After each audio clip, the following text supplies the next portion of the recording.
with you, I think, Louise, just on a gender thing. Oh, Do, but then Anit and Sunil are going to be good on the general state of the relationship and trade. So yeah. it depends. I would prefer to start on big picture, both countries going into elections. What does this mean? Right. I think we're now live. So hello, everyone. Welcome to this latest UK and a Changing Europe lunch hour. This one held in collaboration with the King's India Institute, three of whose members are joining me on this call. So Sunil Kumar is acting director of the India Institute. Anit Mukherjee is a senior lecturer there, and Louise Tillin is a professor of politics. And as you may have noticed, we've got a report out today, one I'm rather proud of, on UK-India relations. As ever, please put your questions in Slido, where I will see them. And if you want to be really kind, when there are questions in Slido, vote for the ones you want me to pose to the panel, because the more votes a question gets, the higher up my screen it goes, which just makes my life a lot easier and allows us to respond to popular demand, as they say. So anyway, without further ado, let me start you all off with a starter for 10, which is, just briefly to reflect on where you think UK-India relations are, what state they're currently in at the moment. So actually, Sunil, seeing as you're in pride of place on my screen, do you want to kick us off? Sure. So thank you, Anand, for this invitation to speak, as well as your introduction. So my starter for 10, I guess, starter for 3 would be prolonged optimistic caution. And I'm speaking in terms of the trade/economic relationship, which is that there's lots of warmth and there's lots of optimism, and that has been sustained optimism and sustained warmth over pretty sort of seismic geopolitical developments, on which, even though India and the UK have not always seen eye to eye on those, nevertheless, that optimism has maintained, and that optimism has resulted in sustained, protracted negotiations for a free trade agreement. That free trade agreement itself, however, has not materialized. And I think why it has not materialized are thanks to a set of very deep-seated historic reasons on both sides. On the Indian side, in terms of how the Indian economy is structured and its hesitation to enter into trade relationships which do not build on its strengths but may expose it in terms of its weaknesses. And on the UK's side, I think, while from the purely economic and trade perspective, things look easier, but in terms of domestic politics, what trade-offs that will require in terms of warm bodies from India being present in the UK, wanting to work in the UK, then that touches a raw nerve because it touches upon immigration debates. So you have these two sort of sets of factors on both sides, notwithstanding which, I mean, not that these factors were not known to begin with. Notwithstanding the presence of those factors, yes, we have sustained effort into these FTA negotiations across different prime ministers, now across an Indian election. So I think in the next probably 2 to 3 years, we should see a trade agreement being signed. The bigger question will be, what would its implications be for respective economies and the trade relationship? I think in terms of actual growth in absolute numbers, it'll be quite substantial, because we're starting off from a very low base in both cases, by which I mean India is a minor trade partner for the UK is a minor trade partner for India. So in terms of absolute growth, I think there's lots of optimism. Whether it will lead to a sectoral shift in terms of how those two countries deal with the rest of the world, and within that picture, the status of India/the UK for UK/India, that remains to be seen. So that's my starter for 3/10. Okay, we'll come back to you, I think, on some of the details of the trade deal. I mean, the one thing we've learned over the last few years is the economic importance of a trade deal doesn't necessarily correlate to how much we talk and show off about the ones we've signed. So, I mean, turning to you then, Anit, I mean, partly because our initial questions are about international relations. I mean, the relationship has been helped of late, hasn't it, by what we can see as rather propitious geopolitics. So there are geopolitical factors pushing the sides together, aren't there? Thanks so much, Anand. It is a pleasure to be here. I did a co-author piece for this, along with Walter. And as these things go, he gets the bouquets, I get the big brat. So it's a great piece. I enjoyed this piece. So a big thank you to Anand. To your specific question, yes, I think you're spot on. I think there is a good geopolitical spin at this time, which puts India and the UK in a good position. And I think, as we say in our piece, this is a once in a generation bounce. So I've been sort of tracking Indian foreign and security policy for almost 2 decades now. For whatever reasons, UK and India were seemingly off. And, it was because each country had their own concerns about Pakistan, about Afghanistan, about the focus on China. But I think where we are now puts us at a uniquely promising position. And I think here's where, and I think it's to the wisdom of both sets of the political leaders and our diplomats. I would say we are in probably the best position yet to fulfill the promise of the partnership going forward. Okay, I mean, actually, just to follow up on one thing, we've got a very specific question in that I think is quite interesting, which is, does India's neutrality over the war in Ukraine act as an impediment at all, or is that something we can work around and not really worry about? That's a really good question. I think India's stance on the Ukraine war has not been welcomed across this part of the world. But I think both US and UK get it, that India would be a partner against China if that's what they want in Asia, but would not be a partner against Russia in Europe. And if that's our understanding, we can go ahead with that after that. And although they would have preferred it to be otherwise, but they understand India's constraints.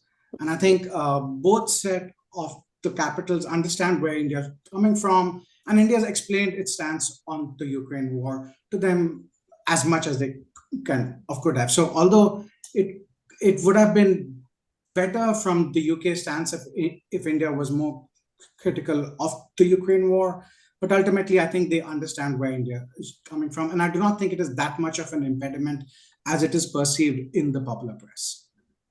Okay, and Louise, I mean, you're a political scientist, you look at politics on both sides. I suppose part of the question is the degree to which changing domestic politics impacts on this relationship, but I'm sure there's going to be loads of questions for you about the coming Indian elections as well, so brace for those. But just to start with the general point, I mean, are politics particularly propitious, do you think, for this relationship being strengthened? Yeah, I mean, I guess actually a good place to start here is with what many Indian officials and in fact UK officials have also used this language of the living bridge. So the diaspora, and of course the very rapid increase in the very recent past in the flow of migration, inward migration into the UK from India, something that Jonathan Porter's in his chapter in this report really brings out very clearly. So, just to pull out a few of those statistics, over 350,000 visas issued over the last year alone, due to some of the post-Brexit changes in the UK's visa regime.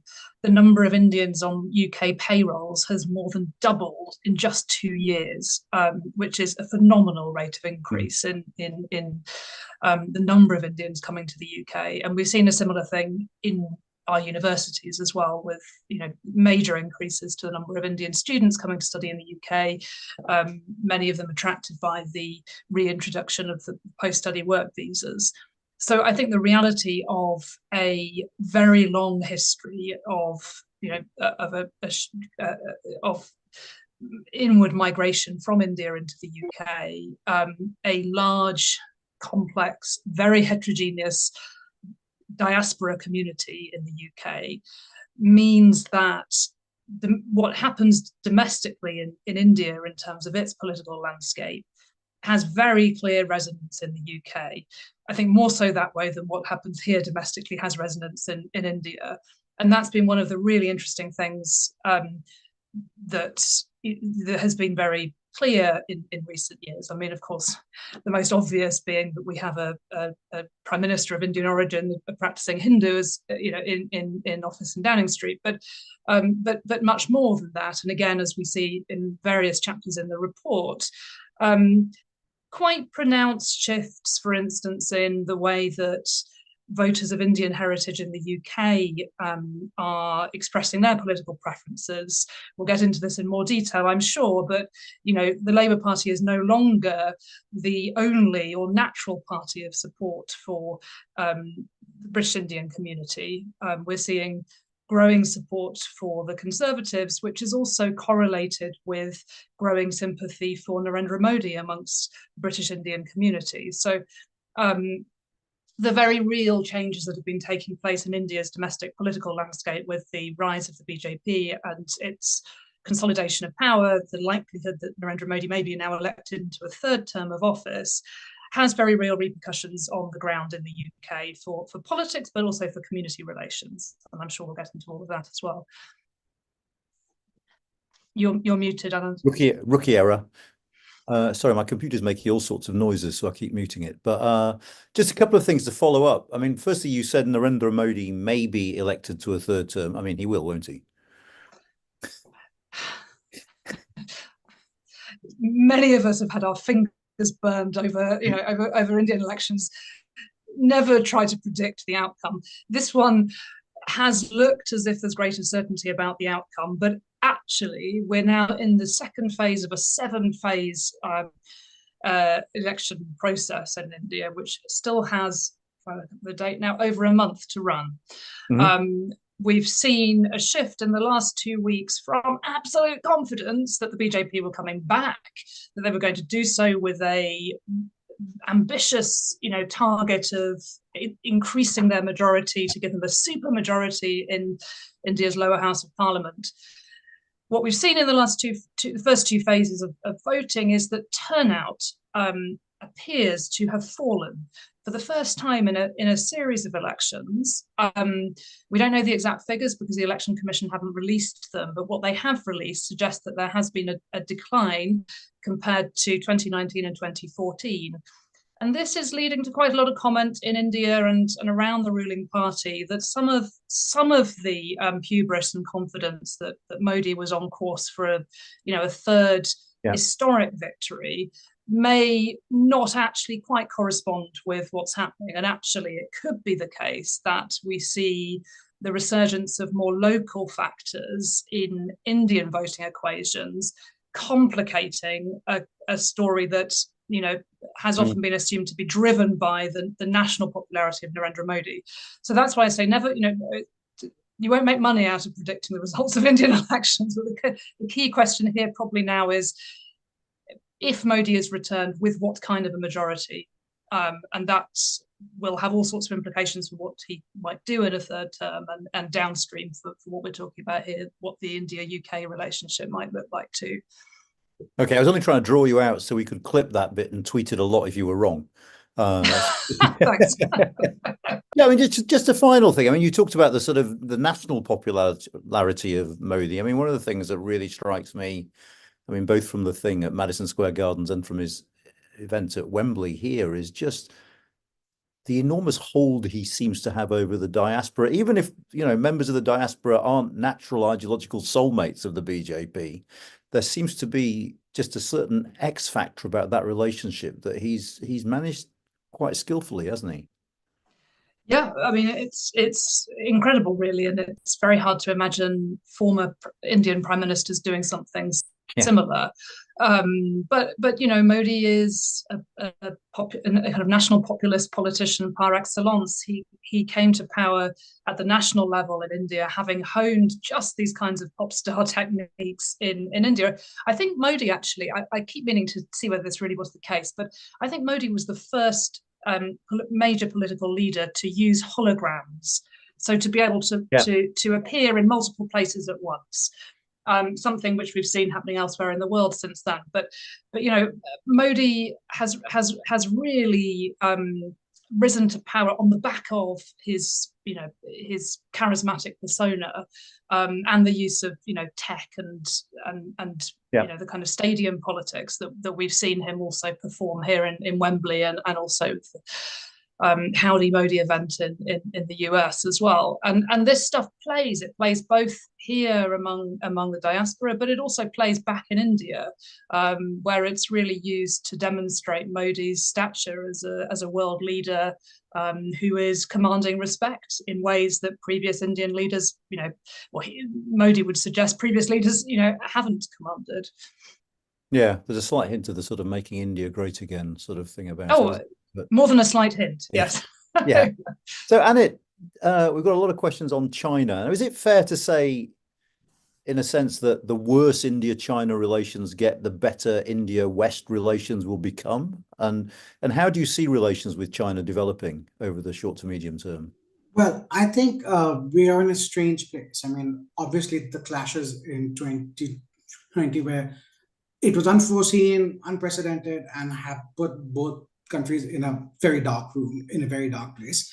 But I think it's interesting to think about this, right? Whether a deterioration in India-China leads to an improvement. I think to a certain extent, yes. I think India is more open to engaging with Europe as a strategic actor, engaging with UK as a strategic actor, and frankly, engaging with US as a strategic actor once it started to go down this rocky road with China. I mean, it's not a surprise that for the last 2 decades, Americans were very keen to come to India and talk about China.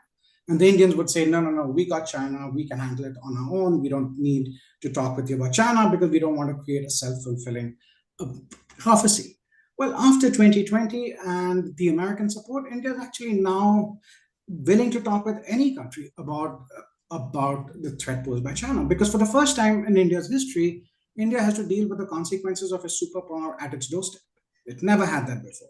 And it had to deal with 2 of them far apart, but now it's a growing China and continuing to grow China, which is right at India's doorstep, with which it has a land border dispute, and which is increasingly inserting itself not just in the South Asian region, but even in the Indian Ocean region. So this is India's #1 primary security challenge. And I think, as far as I have tracked it, it's the most significant shift I've seen in the Indian armed forces in the last 2 decades, is the focus away from obsessing about Pakistan towards China. And that creates an opportunity and a challenge for other countries. So yes, I think these are unprecedented times. And I think it creates more of, and I think it creates an opportunity for other countries to talk honestly about what can we do to prevent a more aggressive China.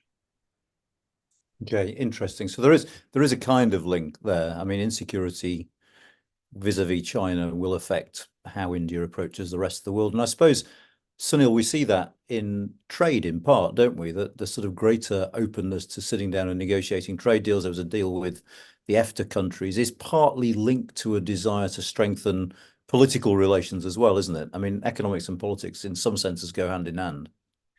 So I think this is it's a very interesting question, and it's a sort of paradoxical question, which is, yes, you'd think economics and politics do go hand in hand, and the increased appetite from the Indian side, or at least, well, sustained appetite for sure, and arguably increased appetite for FTAs reflects that. But at the same time, it's worth recognizing that a lot of Indian exports are predicated on imports from China. Yeah. So India's supreme dependence on China, has been built up over the last 5 to 8 years, ironically, as India has gotten better and better ensconced into global supply chains and global value chains. And that's not going anywhere anytime soon. That's point 1. Where I think this links to the UK-India relationship in particular is in a sort of quite interesting way, which is that India has traditionally had trade partnerships, and the countries with whom it signed FTAs are trading partners with whom it trades primarily in goods. And the UK in that way is not important to India. It is somewhere down the line in terms of maybe the 10th or the 13th or the 12th largest goods trading partner. But where UK is very, very interesting to India and very important is that UK is the 3rd largest partner for India from the services point of view. And services, by definition, you don't have a prior made input which is being imported from China to create those services. So in that sense, the stakes are a lot higher for India to get an FTA with UK, which strengthens the service component, because the other two countries are the US and the EU. And with the EU, yes, India is in negotiations again for an FTA. With the US, it's not actively in negotiations at the moment. So were India to get an FTA which focuses and strengthens services with the UK, that would really be a big deal. So I think it would relieve some of those fundamental stressors that the Indian economy otherwise faces vis-a-vis China, but it would still be a minority relief. The major part in terms of what those goods trading relationships look like with the Middle East, with Far East Asian countries, where we are dependent, or with the US for that matter, where we are dependent to a large extent on imported primary materials from China, isn't going to change anytime soon. Yeah, it's really interesting, this supply chain question, because part of our work obviously is on UK trade. And one of the great dilemmas for economists is that UK goods trade with the rest of the world doesn't seem to have done so well after Brexit. And several economists are saying, well, that's because of complex supply chains, which means that even our relationships outside Europe are affected by our relationship with Europe, because bits from Europe go into those things that we're selling. But on services particularly, though, the problem, I suppose, is that services deals are far more intrusive into domestic politics, aren't they? So whilst you can see a real value in a services deal, you're either dealing with sort of entrenched lobbies, whether it's a legal profession or whatever, or you're dealing with regulatory alignment, which can be quite intrusive politically, for instance, in the UK when it's questions of immigration. Yes, exactly. So yeah, that's what I sort of hinted towards in my opening remarks, which is that for Indian service companies to do more business in the UK, they need to be able to bring people who they think have those skills, and many of those people will be from abroad. And that does touch, and has always touched, and at this particular moment in history really touches a nerve vis-a-vis UK domestic politics. I think from the Indian side, entry for UK firms, for example, in the legal sphere or other forms of consulting into India is a little bit less tenuous. I know that there are sustained fears of the sort of protectionist nature, but what, at least based on, I haven't done primary research on this, but based on reading what other people have, it would seem that Indian firms in those spheres have a lot more confidence, in the sense that they think they would be significantly pricing in a aggressive way, which would make it very hard for a UK firm to make inroads into India.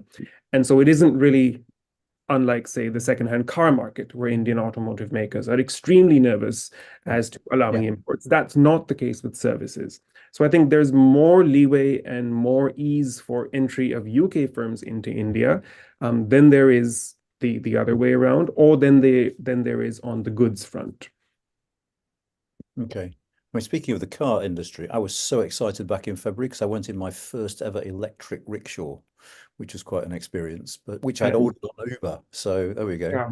But was it made in China? It I have no idea, actually. Don't spoil it for me. But just, I mean, one question, actually, that, I mean, my source of information on India tends to be a very unwieldy family WhatsApp group full of various different prejudices. But to what extent do people in India notice this raging debate in the UK about immigration? I mean, to what extent does that affect perceptions? Now, this might be a question none of you are able to answer. I've always wondered, though, that, you know, there is this raging debate, whether it's about university students, whether it's about sort of ICT, whether it's about health and social care, where, you know, carers and nurses and all that. Is there a perception in India that either people wouldn't be as welcome as they might once have been, or that things are getting tougher? Louise, do you want to venture a guess? Otherwise, so I don't have a great answer. As you said, Anand, we all depend on different incomplete and imperfect sources of information. But on two fronts, I would say yes. One, as you said, students. I think students are very aware as to how they will be perceived, how they will be welcomed, and that's certainly a source of great worry for us as educators in a international facing university trying to recruit those students. The other constituency who I think is very aware are corporates who either have or are mulling inward investment from India into the UK. As part of a project we're running, we're in the midst of a survey through the FICCI, Federation of Indian Chambers of Commerce and Industry, in which they're polling their members in India as to what are their experiences of investing into the UK and what do they think about it. But I would say, other than those two constituencies who have a direct reason to know more about the UK and perhaps therefore be concerned, I wouldn't have thought that it's largely something that touches upon the common person's psyche or is sort of in their awareness or consciousness. But I will defer to Louise, you on this. I mean, I don't have a view based on research here either, but I think I largely agree with you, Sunil. I mean, I've struck, these are conversations I should never report as an academic, but I am struck by the number of Uber drivers that I chat to when I'm in India who ask me how they can, would it be possible for them to migrate to the UK, and if so, how? And also the number of them who have kids or are saving to send their kids to study, often in Canada. But there's also, you know, they're also aware of the UK as a destination. And certainly they do not pose questions about whether they'd face a hostile environment here. It's more one of economic opportunity and economic mobility. And I would think that there's a vast strata of India's kind of lower middle classes who think of migration in aspirational ways, which and not through the lens of of our migration politics in the UK. Of course, their experience on arrival in the UK may be something else. But yeah. And Sunil, just quickly, I mean, there's a question here which you sort of answered by implication, but let's answer it head on. It's not really feasible, is it, that the UK is going to pivot away from trade with China and try and replace some of that with trade with India, is it? No, I think that the short answer would be no, and that's very much you could replace the word UK with the word India in that question, and I think the answer would pretty much still be the same, which is no. I think for UK, of course, the much more pressing question is what do you do when you have a forced pivot away from the EU? Yeah. That's sort of a subtext, but yes, I think on the China front, there's no question that's not changing. The structure of the Indian economy and the nature of the goods that it exports and manufactures is simply not, in terms of matching the portfolio, not to mention not matching the scale of what the Chinese economy does. So there's no way that replacement is taking place in any sort of medium to, I would venture, even long time horizon. Yeah, and also you, I think, Louise, with a bit of this is there's quite a few questions on the degree to which the India-Pakistan relationship impacts on the India-UK relationship. And I think the answer is quite a bit, isn't it? Yes, sadly so. I think we identify that as probably the greatest impediment to better UK-India relationship, that there's still a perception back among certain people in India that UK, because of the diaspora community, because of its continuing engagement with Pakistan, is still among the most significant partner for the Pakistan. It's not just the country of Pakistan, but more importantly for the Pakistan army, right? And so there is a perception that UK is probably the only Western capital in the world where the Pakistan army can use it to have a backdoor influence on the US, right? It uses the UK as an area to sort of influence US policies. And I think this perception is whether it's I think there's been some recalibration of that, but that's still the first thing that comes to mind for most Indian strategists.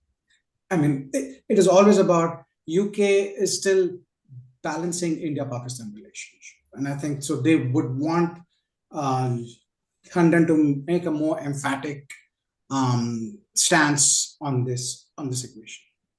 Okay, and this is an area, Louise, where things bleed into domestic politics as well. I mean, we see that you sort of mentioned that the Labour Party is no longer necessarily the natural home for Hindu Indian voters. And we've seen a shift. Actually, I don't know whether you want to talk about this or you want me to, but we've seen a bit of a shift post Jeremy Corbyn. Corbyn's Labour Party, of course, passed that resolution about Kashmir, which caused great upset amongst many Indian Hindus. So the sort of domestic and the international are quite intrinsically linked, aren't they?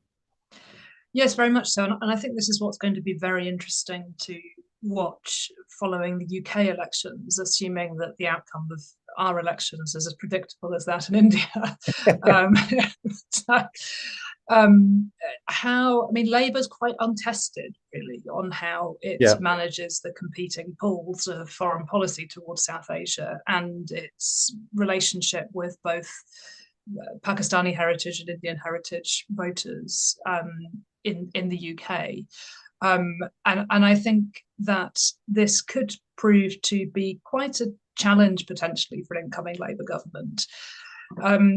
But much of that, I think, also depends on actually what happens in India as well. So if we see the election of if Modi manages his 370 seats in the Indian parliament, 67 seats more than he won last time, I think that's very unlikely. But if he did, then a Modi-led BJP could push ahead with some even more radical Hindu nationalist policies, which would likely create some concern amongst elements of diasporic communities in the UK.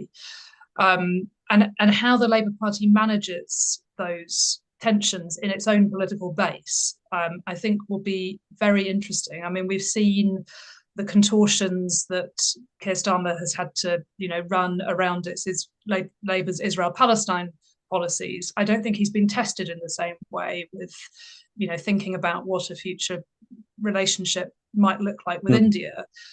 But I think it's very imaginable that the India-Pakistan, the UK-India, UK-Pakistan equation may become quite a challenge for the party to manage.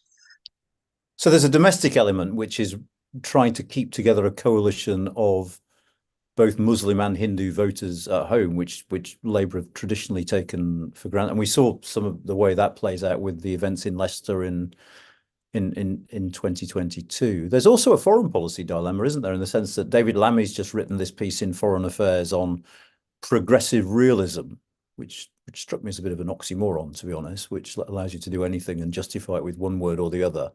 But, there are quite a few questions here about, how does Labour deal with a more aggressive Modi government? How does Labour deal with the fact that, Muslims might be being maltreated in India? Does realism always win? My hunch is probably yes, given the Western reaction to the killing of that Sikh activist in Canada. But it poses some quite difficult choices, doesn't it, for a future British government? Yeah, very much so. And I think that, that those of us who watch India closely have for many years really been thinking about this question of when does what happens domestically in India cross a red line that Western governments find it hard to move with India on. And I think most analysts think, India's been getting closer to that red line, but it hasn't yet crossed it. And that's why I say why the outcome of the Indian elections is really so important, because I think if we have a scenario in which actually what we see is a slightly chastened Modi, who hasn't massively increased his seat share on 2019, potentially has to rely more on coalition partners. We don't know whether that's possible, but that's the kind of thing which has constrained the BJP in the past, the moderating influence of coalition partners. But certainly, the moderating influence of Indian voters, if we see a slightly more tepid response to the BJP in these elections, then I think, India will step back from that red line. But if Modi is further emboldened, then if we were to see, for instance, an attempt to introduce a constitutional amendment to formally describe India as a Hindu Rashtra, Hindu state, if the BJP pursues the final leg of its triumvirate of kind of core policies, that's something called a uniform civil code, which would create a uniform set of personal laws for members of all religious communities. And there are a number of other things that could be handled in a way that that are more or less inflammatory. So if we were to see, any of those agendas be pursued at kind of fuller throttle than they already are, and that were to create concerns among communities here in the UK, then I think, yes, the kind of the tension between what is progressive and what is realist in Lammy's foreign policy vision would very quickly come under quite a lot of stress. Interesting. And Anit, we're treading on your toes a little bit here. This is geopolitics as well. I mean, to date, there have been some very realist calculations made. I mean, your analysis is realist in the sense that you're talking about balancing the threats of China on the part of both the West and India. Do you think some of these values concerns might impinge? It's a really good question. As a realist, and I'm sorry if that makes me unpopular, it doesn't get me invited for dinners or lunches. But I would say that states do what they do in their own interests. And if you look at the history of all our states, I mean, look at Western policies during the Cold War about democracy, non-democracies. They work across the so-called global South. I mean, you just have to see it. I would say states work in what is in their best interests. And although we would wish that values would align, but there is up to a time, right? I mean, if India goes down a decidedly dictatorial path, which is creating mayhem, then obviously it'll have an effect on public opinion, and states would respond to that public opinion. But I'm a more optimistic person on that account. I do not, even though we should be careful about the fear of that, but I should say, let's wait for the Indian people to speak, and let's wait for the future to play itself out. Okay, there's an interesting question here, and if none of you can answer it, we can skip because we don't have to answer everything. But just about the degree to which the sort of post-colonial debates in the UK and elsewhere in the West might impact on relations. Do Indians pay attention to that sort of thing? That there is that sort of, values politics is more and more central, arguably, in some Western countries, and core to those values debates are debates about colonialism, post-colonialism, whether it's, Rhodes must fall or what should be the future of things in the British Museum. Are those things that you think Indian politicians pay attention to? Does that resonate at all in India? Is that to me? Sorry. To anyone who wants it, or all of you. I'm happy to kick off if you want. I mean, so India is engaged in its own very fierce debates about decolonisation. Those debates look quite different to the ones that, in some ways, look different to the ones that we're having in the UK or in the West, but partly because they're led by the BJP themselves. And Modi himself has, defined his mission in office as being to roll back the legacy of empires, I should say, not only the British Empire but the Mughal Empire as well, to liberate India from 1,000 years of slavery. Was the way he put it at the inauguration of the Ram Mandir in Ayodhya in January. Yeah. And if you kind of, for instance, think of the changes that Modi has overseen to the landscape, the urban landscape of Delhi, for instance. So the renaming of roads, the renaming of the Nehru Memorial Library and Museum, which is now the Prime Minister's Library and Museum, and has a huge new museum to all Prime Ministers of post-independence India. The recasting of India's centre of the city, the old colonial era, Lutyens Delhi.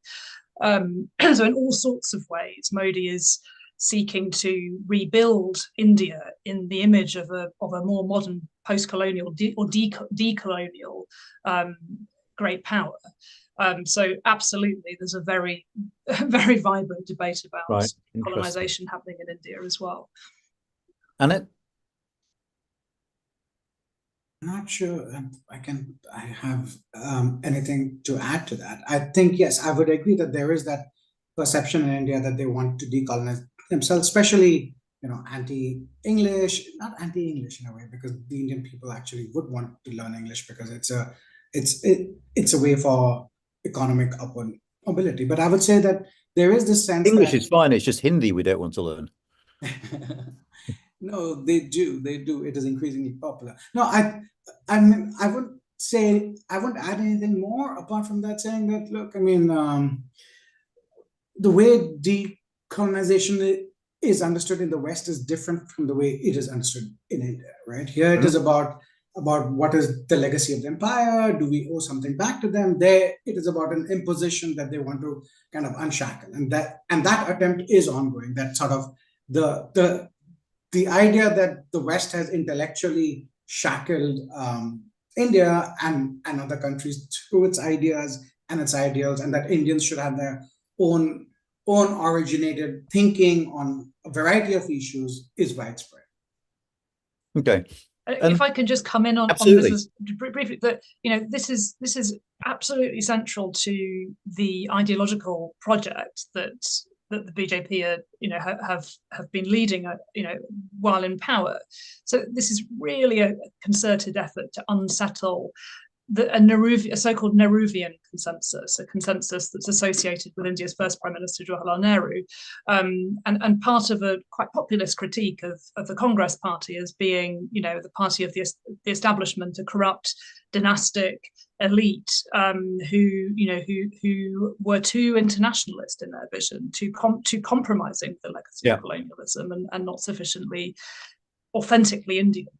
And that's where we come to, India as a civilizational state and a Hindu state. I mean, just to continue up on that a little bit. I mean, one of the reasons for Modi's success has been the weakness and the failures of the Congress Party. And we've got a couple of questions here about how you see, if you imagine Modi is successful again in this election, what is the future of the Congress Party? It's about time there was some serious soul searching there, isn't there? Do you want me to take that, or? Yeah, well, and then anyone else who wants to come in. Sorry, I'm not picky on you, Louise. Well, I am, but sorry. Happy to. I mean, the Congress Party, it has been reduced to all intents and purposes as a regional party, really. So it now governs in just a handful of Indian states, mostly in southern India, and yet it is the only party with a claim to a national presence. So it is distinguished from other regional parties, but not only by virtue of its history, but also by virtue of its ability to contest elections and to have popular resonance across most of the length and breadth of India. So it's difficult to write Congress out of the game. There's also been a lot of soul searching within the Congress Party, I think. So the Bharat Jodo Yatra, which Rahul Gandhi has led over the last first phase just over a year ago, and another yatra, which was a procession on foot through across the whole of the country, and this was really Rahul Gandhi's effort. It was kind of a massive listening exercise, an outreach exercise to voters, attempting to get around a lot of the constraints that the Congress Party faces, not only because of a media landscape, which is very heavily tilted against the opposition, but also a party funding landscape, which is also tilted against the opposition. So Congress is very Congress has no money, and it struggles to get the kind of media coverage that the BJP does. So the party have had to employ, a slightly different set of strategies in order to try to reconnect with voters.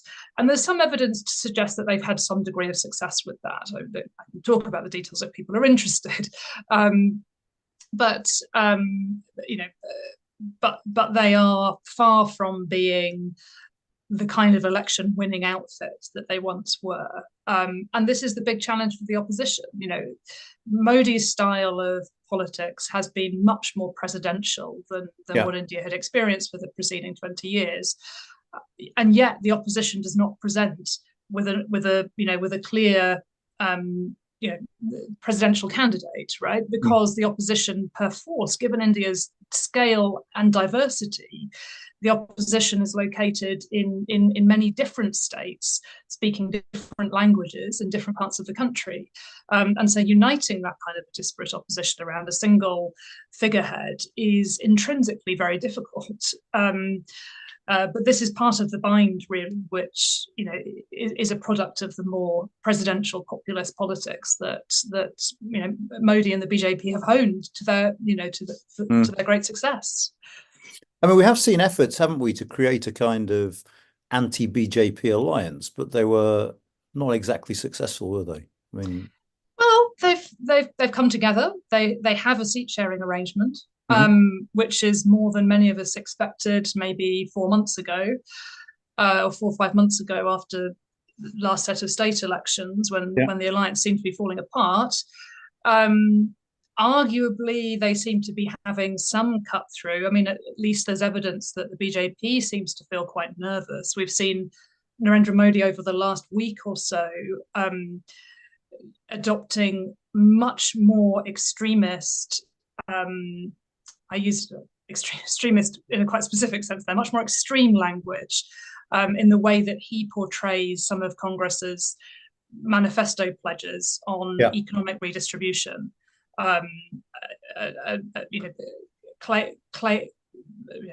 Modi's language has been very questionable and falsifiable, but attempts to suggest that the Congress Party is seeking to redistribute people's personal assets and give them to Muslims. Now, Modi hasn't used quite that kind of language before, and the fact that he is starting to use it suggests that perhaps the opposition alliance is cutting through in some respects with regards to the critiques it's making on the economy. And this is worth remembering. Of course, the UK wants a trade deal with India because it's the world's 5th largest economy, with one of the highest rates of growth of any major economy in the world. However, the reality of the economic situation for very many ordinary Indians is one of vast inequality and very considerable joblessness. So there are real bread and butter issues that people care about, and it's the opposition alliance which is raising these. So they may be unlikely to win, but perhaps they are slightly exceeding our expectations of 4 or 5 months ago. Anit, did you want to come in? You don't have to. No. That's fine. That's cool. I don't have anything to add to that. Okay. Sunil, turning back to you, I mean, a couple of questions, one of which is, how important are sort of cultural and creative industries in the economic relationship between the UK and India? I think from a purely contributing to the trade figures in terms of the amount, I don't think very much so. I mean, there is thanks to the bridge into the form of the diaspora, yes, of course, there has been, at the moment, and there always has been, significant appetite for, I would say, Indian cultural exports here in the UK. Yeah. But that's not something which is either the focus of the trade deal, nor is that something which you would expect to see grow significantly, not least because there aren't big impediments in any case to its trade. So no, I don't think those would figure strongly. When we say services over here, we're really talking services in the form of IT or software-based services, or legal consulting, or various other forms of consulting, tax, accounts, and so on. But no, I wouldn't rank those very high. And you don't think cultural and creative will be an issue in trade negotiations? I wouldn't. I'd be very surprised if that. But it's worth saying, isn't it, that actually there are a lot of people who were very cynical about the trade negotiations, particularly the Indian attitude towards them. And even though we didn't get a trade deal, it did seem to me from the outside that, Indian negotiators were serious about this. This wasn't just an exercise in sort of pretense. There was a real effort. Would that be fair? No, very much. And I think that effort is really catalyzed, or is really driven by the realization on the Indian side that FTAs signed with other countries, and I'm talking here of East Asia, with whom India has had strong trade relationships. Once the FTA kicks in and those trade relationships deepen, they can backfire in the sense that the trade deficit also balloons. And that's because those trade relationships were based primarily on goods. If you're trading with a country which has a relative advantage in producing those goods, then yes, your exports go up, but their exports to you go up even more so. So in that sense, India really is now looking towards the West. The first step on that westward look has been the Middle East with the UAE. But increasingly, West now means EU and it means UK. And I think the ultimate prize, of course, would be the United States of America. But in the foreseeable future, I think the big prize is the EU. And I think that's one of the things we've tried to say in our piece, myself and Kamini Gupta, which is that the UK isn't that significant in terms of the net trade and therefore the net difference that it might make, but it is very significant because it's going to be a test case of what can the EU hope for from India, what could India hope for from EU, because that's the really significant trade relationship from the Indian point of view. Okay. So that's my brief answer to that. Pesky bloody EU. I mean, I should just say, for those who haven't seen the report yet, and please download it, there's a really nice section by Divya Patel on the cultural relationship that sort of outlines just how rich that relationship is and how much it has changed. I mean, sort of irrespective of the politics in a way, over time, how mainstream Indians and Indian culture have become. Yes, I think that sort of highlights the fact that not everything should be looked at in purely monetary terms. Yeah. So that's why I preface my comment by saying that in terms of those purely pesky monetary terms, no, it isn't going to be very significant. Yeah. It is significant, of course, in many other ways. So the word significant should not just be reduced to its monetary equivalent. Yeah, I still regret the fact that we never got a section on cricket in the report. But anyway, on the bilateral relationship, how important, if at all, is the Commonwealth? That stunned you all. From a trade point of view? Or... Well, you can start with trade if you'd like, and then the other two can sum it up with some thoughts. So, I mean, I'd venture to say that for India, the Commonwealth really doesn't exist in the sort of popular psyche. And increasingly, even for government officials, it really doesn't exist. So in the sense, I can't give you exact numbers, but my understanding is that like for the last 1 or 2 Commonwealth meetings, India has not sent a prime minister to represent the country. And that's because they don't have big trading relationships. They don't see a future where the Commonwealth plays a very significant role. They see a future where the West plays a significant role and where the East plays a significant role. And by the West, I mean Western Europe and beyond. And by the East, I mean Southeast Asia or East Asia. I think for the UK, the question is probably more important. The UK would like to increase its relationship with the Commonwealth, but I think the moment you turn to actual figures, you see that really is, it's a lovely piece of imagination. It doesn't translate into numbers. And so India has sort of the dubious relationship, I would think, of being either the #1 or the #2 largest Commonwealth trading partner, which sounds really nice on paper. But when you go into the figures, these are really small figures to begin with. And within those small figures, if you're #1, you're #2, you're #3, that really doesn't matter so much. So I would say that speaking of the Commonwealth is more a feel-good factor. And in the UK's case, of course, we could debate the colonial legacy that feel-good may or may not represent. But in terms of tangible outcomes, vis-a-vis how economies are structured or trade relationships get structured, particularly looking into the future, I don't really think it makes a lot of difference in today's world. And Anit, in geopolitical terms, there's no sense that India sees the Commonwealth as a useful forum? So I think it's perceived in India as a little bit of a relic of the Raj. And so it's not surprising that it is seen as, oh, the Commonwealth is creation of the British Raj, and it's a continuation of the British Raj with the king and with all it. So it's basically as a celebration of empire. And so the Indians have sort of demurred on this idea of participating in the Commonwealth type of activities because it is seen as, oh, we are going to get together because we are going to talk about the glories of the empire that existed 100 years ago. And I think if the Commonwealth has to be, it has an image problem. Right? It definitely has an image problem. So it should perhaps refashion or rethink its sort of association of the Commonwealth is a gathering of people who get together because they were like of the British Empire to something a bit more forward-looking. And I think the Commonwealth needs ideas here, whether it could be about economic commonalities, economic integration, or something more. Perhaps climate change, perhaps something more. But I think the Commonwealth needs a bit of an idea factory to help it up. I mean, otherwise it will not continue for long in this current form. Louise, did you want to come in on the Commonwealth? You don't have to if you don't want to, but I don't think I have too much to add, really. I completely agree with Anand and Sunil. I don't see it as being hugely relevant or resonant in India at the moment. And India, of course, as a republic, someone for whom maintaining a relationship with the British monarchy was not a priority after 1947. I think, I think I agree. I think Anit and Sunil have put it very succinctly already.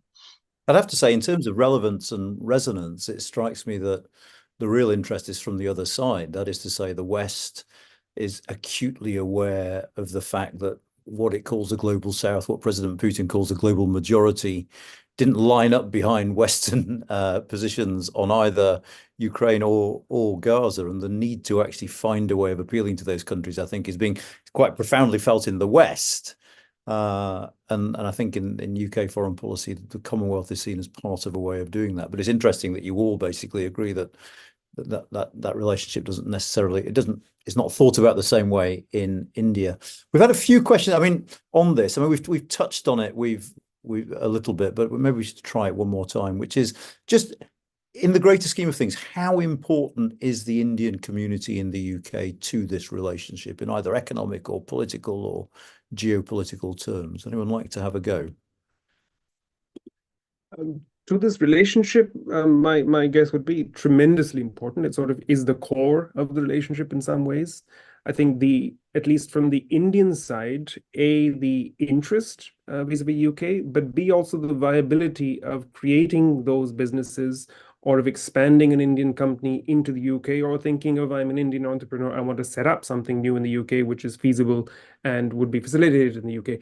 All of those sort of imaginations rest on the existence of that diaspora. Yeah, I think it is crucial, and were that not to be the case, I don't think we'd be having this conversation, or if we were having this conversation, it would be tremendously one-sided. I think the UK might still have a significant interest in India. For India, that interest would probably decrease by a factor of, I don't know what number to put on it, but I think very significantly. Okay. I'd just add, think of the British Indian diaspora in comparison, for instance, to the Chinese diaspora, just in terms of visibility, kind of cross-country networks, the cultural presence, and the extent of mutual understanding, I think, between India and the UK that breeds. All of us sitting in the King's India Institute could argue that there's a lot further to go in terms of public understanding of India, but I think if we were to bring our colleagues in the Lao China Institute into this conversation, they'd probably say that British understanding of India was somewhat more advanced than that of China. So, I think the British Indian community is absolutely central to the UK-India relationship and its future. No doubt about it. And of course, so I have a very quick thought on that. Having been in the US, I would imagine that the Indian community in the US plays a much deeper role in not just educating the Americans about India, but also the bridge. And I think it'll be an interesting comparative project of the role that UK Indians play in shaping the bilateral relationship. And I think here's where I would imagine that, and perhaps this is the way that the UK university system is set up. For instance, in the US, the diaspora play an important role in endowing chairs and all the other. I'm not sure if that is encouraged or facilitated, or is sort of, and again, you would expect academic gathering to end up saying we want more money, but I think it's different, and I don't know what's the cause of that. It's partly cultural in the two countries, isn't it? It's partly just the culture of the country they're living in. And the tax situation and whatever. It's a lot easier to do philanthropic giving in the US than here. The one thing that none of you have mentioned that I think is also quite important is, of course, remittances. Yeah. Which are, I think it was about £3 billion in 2019, if I remember the report correctly. And and over time, the attitude of the government of India towards the diaspora has softened, hasn't it? In halting steps. Yeah, and India is also fascinating as a country in which encourages out-migration of its citizens. So if you think, in contrast to Nigeria, for instance, where there's a serious concern about the brain drain effects of outward migration of Nigerians, in India, Anit, you'll correct me if I'm wrong, but there is actually there's a migration wing of the Ministry of External Affairs, which is interested in promoting migration, not reducing it. So one could be quite cynical and say that this is a reflection of India's own homegrown concerns around joblessness and unemployment, that it needs to find productive employment for its citizens somewhere. But I think it's also testament to the significance of the diaspora in India's external relations as well, and that's been a much more prominent plank of India's foreign policy under Modi than in previous governments. I mean, the diaspora is seen as a source of political influence, isn't it? When used right. Yeah, very much so. To an extent. I mean, people who don't know this might be surprised to know that India still doesn't do joint nationality. You're not allowed to have joint nationality with an Indian passport, but they've introduced all these schemes like the Overseas Citizen of India, which take you closer. Though I have to say, if anyone from the High Commission is watching, the OCI forms are a nightmare. Anyway, that's just that's just. We have run out of time. We've taken it to 2 o'clock. This could have just turned into a chat about sort of my family grievances about this relationship, but managed to stop before I started doing that. But listen, Anit, Sunil and Louise, thank you ever so much. As I've said to all of you watching, well, firstly, thank you for watching. Secondly, do please download the report and let us know what you think about it. I'm hoping that down the line we can do more on UK-India relations. But for the moment, thank you all so much. And to the three of you in particular, that was really, really interesting. So thank you so much for doing that. And we'll speak again soon. All the very best. Thank you, Anand. Thank you. Thank you, Take Anand. care.